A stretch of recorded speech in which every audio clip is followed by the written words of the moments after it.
वार झाले आबरूवर तिच्या, पण तिच्या धैर्यांवर नाही. छत्रपतींच्या साक्षीने सांगतो, त्या लेकीच्या पाठीमागं आता पूर्ण महाराष्ट्र उभा राहील.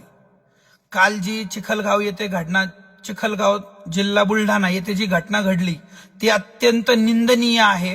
छत्रपती श्री शिवाजी महाराजांच्या पुतळ्याचा जो विरोध झाला आणि त्या विरोध होऊन सुद्धा त्या महिलांना ज्या प्रकारे मारहाण झाली, त्यांचे कपडे फाडण्यात आले, हे अत्यंत निंदनीय आहे.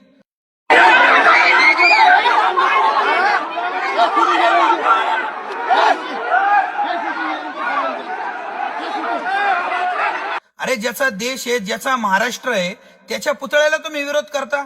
छत्रपती श्री शिवाजी महाराजांनी जर स्वराज्याची कल्पना आखली नसती तर हा दिवस कुणी बघितला असता का? आणि त्यांचा विरोध करता तुम्ही, त्यांच्या पुतळ्याचा विरोध करता. ही कोणती मानसिकता आहे? मी याला जातीवाद म्हणू शकत नाही, धर्मवाद म्हणू शकत नाही. हा नेमका कोणता वाद आहे, कोणती मानसिकता आहे, हे कळण्याच्या पलीकडे आहे.